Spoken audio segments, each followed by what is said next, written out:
Ramadhani Putri dan saya mahasiswa Fakultas Ilmu Pendidikan Universitas Negeri Padang, jurusan Kurikulum dan Teknologi Pendidikan. Sebelum nonton video ini, alangkah baiknya teman-teman tekan tombol di bawah subscribe, jangan lupa like, komen, dan share ke teman-teman yang lainnya. Oke. Pada video kali ini kita akan membahas tentang memahami peran dan tanggung jawab personil sekolah terhadap pelayanan dan bimbingan konseling di sekolah.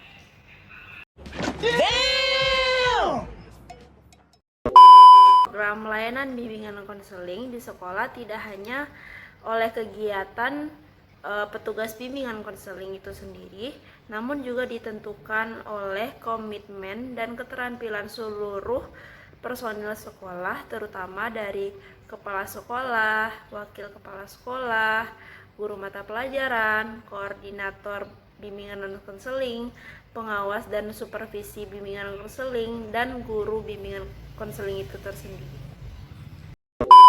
Pertama, kita akan membahas peran dan tanggung jawab kepala sekolah. Secara lebih terperinci, Dean Meyer dan Clauel dalam Kusminarto tahun 1992 menguraikan peran dan tanggung jawab kepala sekolah dalam pelaksanaan bimbingan dan konseling di sekolah sebagai berikut. Just do it! Peran dan tanggung jawab kepala sekolah dalam pelaksanaan bimbingan konseling yang pertama yaitu memberikan support administratif, yang kedua menentukan staf yang memadai, yang ketiga ikut serta dalam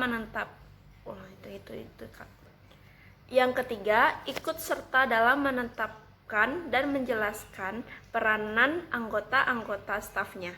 Yang keempat, mendelegasikan tanggung jawab kepada guidance spesialis atau konselor dalam hal pengembangan program bimbingan konseling.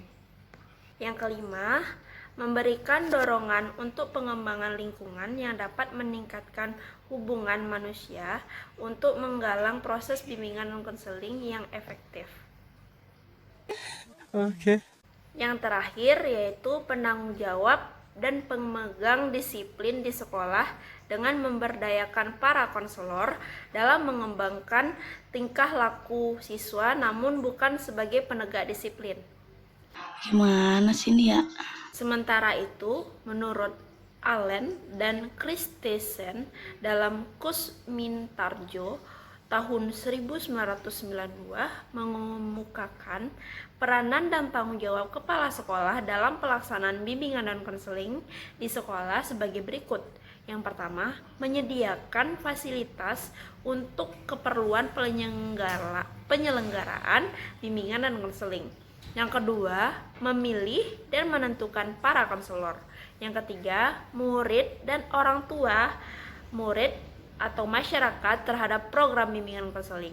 Yang keempat, mengadakan pembagian tugas untuk keperluan bimbingan dan konseling itu tersendiri. Dari uraian di atas dapat disimpulkan tugas kepala sekolah dalam pengembangan program bimbingan dan konseling itu sendiri sebagai berikut.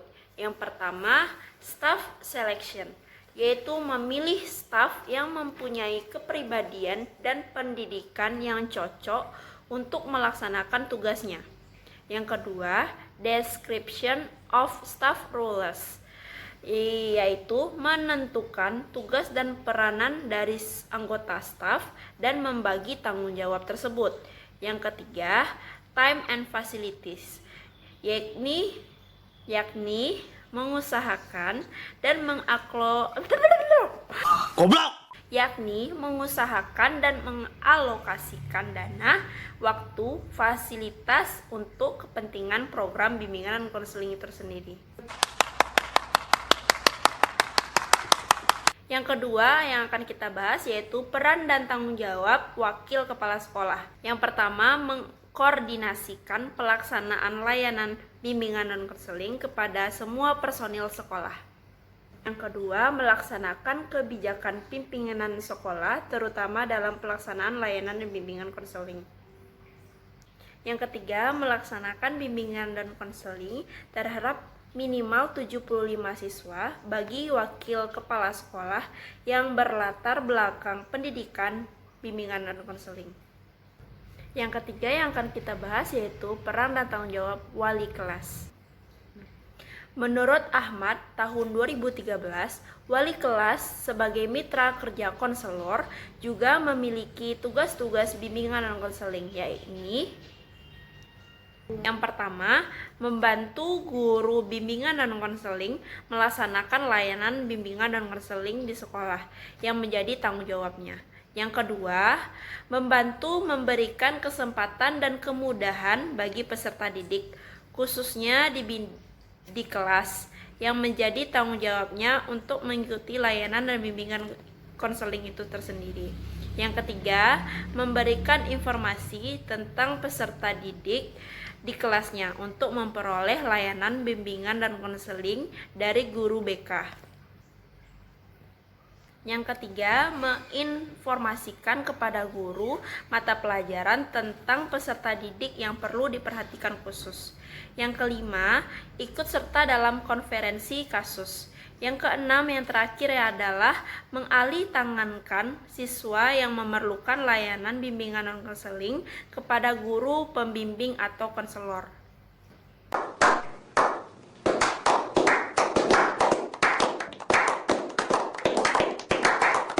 Yang akan kita bahas kali ini akan kita bahas lagi yang selanjutnya.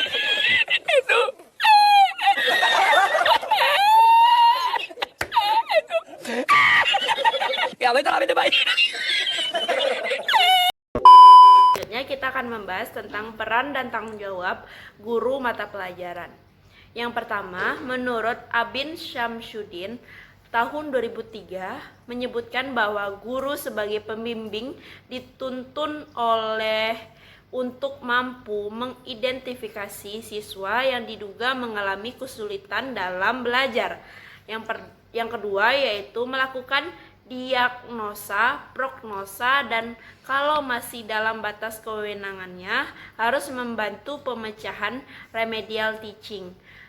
Yang kedua, menurut Sofyan S. Wills, tahun 2004 mengemukakan tingkatan masalah siswa yang mungkin bisa dibimbing oleh guru mata pelajaran, yaitu masalah yang termasuk kategori ringan seperti membolos, malas, kesulitan belajar pada bidang tertentu, berkelahi dengan teman sekolah, bertengkar, minum minuman keras tahap awal, berpacaran, mencuri kelas ringan, dan lain sebagainya. Yang ketiga, menurut Prayitno tahun 2003 memerinci peran dan tugas tanggung jawab guru mata pelajaran dalam bimbingan konseling. Yang pertama, membantu konselor mengidentifikasi siswa-siswa yang memerlukan layanan bimbingan dan konseling. Yang kedua, membantu memasyarakatkan pelayanan bimbingan dan konseling terhadap apa? Aku lupa.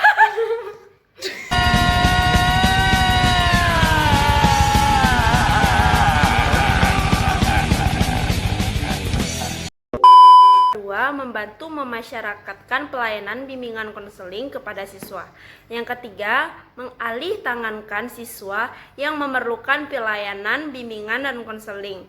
Yang keempat, menerima siswa ahli. Yang keempat, menerima siswa alih tangan dari konselor, yaitu siswa yang menuntut konselor memerlukan pelayanan khusus.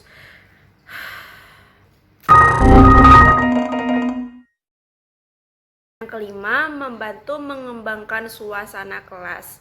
Yang keenam, memberikan kesempatan dan kemudahan kepada siswa yang memerlukan layanan atau kegiatan bimbingan dan konseling. Yang ketujuh, berpartisipasi dalam kegiatan khusus penanganan masalah siswa. Yang kedelapan, yang terakhir adalah membantu